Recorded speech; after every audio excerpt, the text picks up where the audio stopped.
প্রথমে হেডলাইন্স। ঘর ছাড়াদের ঘরে ফেরাতে চ্যালেঞ্জ শুভেন্দু অধিকারীর। মহিলা টিএমসি কর্মীকে কুপ্রস্তাব, দুর্গাপুর নিউ টাউনশিপ থানায় বিক্ষোভ। বিহারে সিবিআইয়ের ওপর হামলা, কি বললেন বিকাশ রঞ্জন ভট্টাচার্য। সংবিধানকে নিজের হাতে মারছে সিবিআইয়ের ওপর হামলার ঘটনা।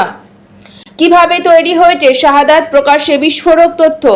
এবার আসছি বিস্তারিত খবরে। প্রথমেই বলবো আমাদের চ্যানেলটি সাবস্ক্রাইব করুন এবং পাশে থাকা বেল আইকনটি প্রেস করে আমাদের সঙ্গে থাকুন। ঘর ছাড়াদের ঘরে ফেরাতে চ্যালেঞ্জ শুভেন্দু অধিকারী। জেলার পুলিশ সুপাররা তৃণমূলের জেলা সভাপতি আর ওসিরা তৃণমূলের ব্লকের সভাপতিতে পরিণত হয়েছেন, এমনটাই কটাক্ষ বিরোধী দলনেতা শুভেন্দু অধিকারী। এদিন তিনি পূর্ব বর্ধমান জেলা শহর বর্ধমানে বিজেপির জেলা কার্যালয়ে ঘর ছাড়া বিজেপি কর্মীদের দেখতে গিয়ে সাংবাদিক বৈঠক করেন। শাসক দলকে নিশানা করে বিরোধী দলনেতা বলেন, ভোটের পর থেকে ফলাফল বের হওয়া পর্যন্ত পূর্ব বর্ধমানের বিভিন্ন জায়গা থেকে ৭৪ জন ভারতীয় জনতা পার্টির নেতা কর্মী ঘর ছাড়া। রাজ্য পুলিশকে সুনির্দিষ্ট নির্দেশ দিয়েছে কলকাতা হাইকোর্ট। সেখানে বলা হয়েছে ২৬শে জুনের মধ্যে প্রোটোকল দিয়ে ঘর ছাড়াদের ঘরে ফেরাতে হবে। শুভেন্দু অধিকারী বলেন, বিজেপি আশা করছে এখনো ২ দিন আছে, এই সময়ের মধ্যে সব ঘর ছাড়াদের পুলিশ প্রশাসন ঘরে ফেরানোর ব্যবস্থা করবে। পুলিশ রক্ষক হয়ে ভক্ষকের কাজ করছে বলেও কটাক্ষ করেন তিনি। শুভেন্দু অধিকারী বলেন, সমস্ত নির্বাচনটাই পুলিশ আর আইপ্যাকের লোকেরা করিয়েছে। মহিলা তৃণমূল কর্মীকে কুপ্রস্তাব, দুর্গাপুরে নিউ টাউনশিপ থানায় বিক্ষোভ।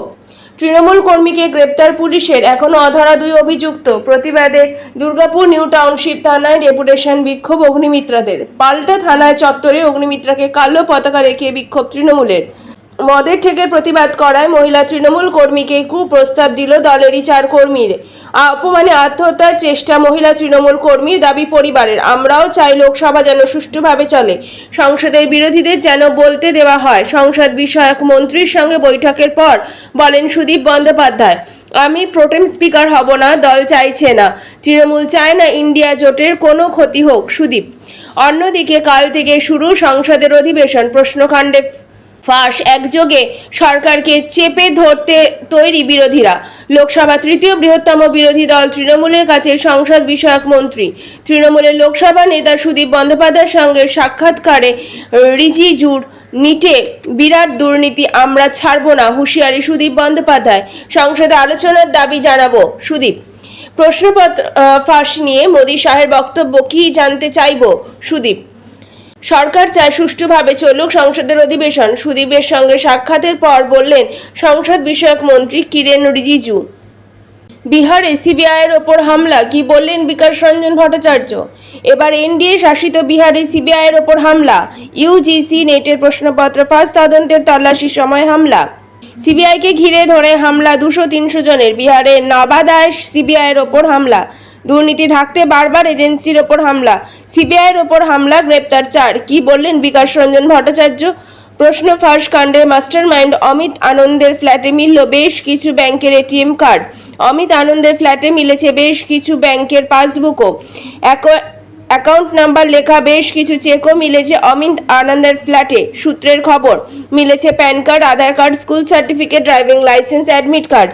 উল্লেখ্য, প্রশ্নপত্র ফাঁস কাণ্ডের তদন্তে জেরে সিবিআইয়ের বিহারের পাটনা, ঝাড়খণ্ড, দেওঘরে ধৃতদের আজ আদালতে পেশ। মোট ১৯ জন অভিযুক্তকে আজ পেশ করা হবে আদালতে। সবাইকে হেফাজতে নিয়ে জিজ্ঞাসাবাদ করতে চায় সিবিআই। এনটিএ আধিকারিকদের জিজ্ঞাসাবাদ করতে চায় সিবিআই। পরীক্ষার সঙ্গে যুক্ত আধিকারিকদেরও জিজ্ঞাসাবাদের আওতায় আনতে চায় সিবিআই। সংবিধানকে নিজের হাতে মারছে সিবিআইয়ের ওপর হামলার ঘটনা।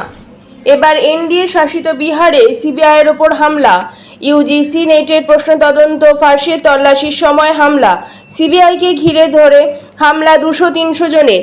বিহারে নবাদায় সিবিআইয়ের ওপর হামলা। দুর্নীতি ঢাকতে বারবার এজেন্সির ওপর হামলা। সিবিআইয়ের ওপর হামলা, গ্রেপ্তার ৪। এবার এনডিএ শাসিত বিহারে সিবিআইয়ের ওপর হামলা। ইউজিসি নেটের প্রশ্ন তদন্ত ফাঁস তল্লাশির সময় হামলা। সিবিআইকে ঘিরে ধরে হামলায় ২০০-৩০০ জনের। বিহারের নবাদায় সিবিআইয়ের ওপর হামলা। দুর্নীতি ঢাকতে বারবার এজেন্সির ওপর হামলা, সিবিআইয়ের ওপর হামলা, গ্রেপ্তার 4। স্থানীয় সূত্রের খবর, তদন্তকারীরা সিভিল ড্রেসে আসায় গ্রামবাসীদের সন্দেহ হয়েছিল এরা অপরাধী নন তো, অর্থাৎ পুলিশের সঙ্গে যারা এসেছে তারা যে সিবিআই সে কথা গ্রামের মানুষজন স্বীকার করতে চাননি। অনেকে মনে করেছিলেন এরা নকল পুলিশ, যদিও তদন্তকারীদের সঙ্গে স্থানীয় পুলিশ আধিকারিকরাও ছিলেন। তারপর কিভাবে সন্দেহ হলো গ্রামবাসীদের? প্রাথমিকভাবে তাই আজকের ঘটনা ষড়যন্ত্র বলেই মনে করা হচ্ছে। মুহূর্তের মধ্যে সেখানে 200-300 লোক জড়ো হয়ে যায়। কিভাবে তৈরি হয়েছে শাহাদাত? প্রকাশ্যে বিস্ফোরক তথ্য। গোয়েন্দা সূত্রের খবর, জামাতুল মুজাহিদিন বাংলাদেশে জঙ্গি সংগঠনের প্রাক্তন শীর্ষ নেতা এই শাহাদাতের প্রতিষ্ঠাতা। খারগাগড় বিস্ফোরণের পর জেএমবির রাজ্যে নেটওয়ার্ক প্রকাশ্যে আসার পরে আদর্শগত কারণে ভাঙন ধরে জেএমবি সংগঠনে। শনিবার পশ্চিম বর্ধমানের কাকসা থেকে জঙ্গি যোগ সন্দেহে একজনকে পাকড়াও করেছে পুলিশের সোশ্যাল টাস্ক ফোর্স বা এসটিএফ। ধৃতের নাম মোহাম্মদ হাবিবুল্লাহ। এই ঘটনার পরে আরও সক্রিয় হয় পুলিশ প্রশাসন। তদন্তে নামতেই উঠে এসছে এক বিস্ফোরক তথ্য। এসটিএফ সূত্রে খবর, সম্প্রতি শাহাদাত নামে এক নতুন জঙ্গি গোষ্ঠী গজিয়ে উঠেছে বাংলাদেশে। এই জঙ্গি গোষ্ঠী বেশ সক্রিয়। এই গোষ্ঠীর সঙ্গে মোহাম্মদ হাবিবুল্লাহর যোগাযোগ রয়েছে বলে খবর। গোয়েন্দা সূত্রে খবর, জামাতুল মুজাহিদিন বাংলাদেশে জঙ্গি সংগঠনের প্রাক্তন শীর্ষ নেতা এই শাহাদাতের প্রতিষ্ঠাতা। খাগড়াগড় বিস্ফোরণের পর জেএমবি রাজ্য নেটওয়ার্ক প্রকাশ্যে আসার পরেই আদর্শগত কারণে ভাঙন ধরে জেএমবি সংগঠনে। জেএমবির অন্তর্দ্বন্দ্বের জেরে বাংলাদেশের আইসিস এবং আল কায়দাপন্থী দুই দলের অনেক সদস্যরা ধরা পড়ে। এরপরেই বাংলাদেশে আনসার আল ইসলামের সঙ্গে গাঁটছড়া বেঁধে এগোনোর শুরু সালাউদ্দিনের। বাংলাদেশের পর আনসারের কর্মী ধরাপাকড়ের পর নতুন সংগঠন শাহাদাত তৈরি হয়। ভারত থেকে সালাউদ্দিন ওই সংগঠক নিয়ন্ত্রণ করে। 3 সপ্তাহ আগে আনসার এবং নতুন সংগঠনের 3 শীর্ষ নেতা বাংলাদেশে গ্রেপ্তার হয়।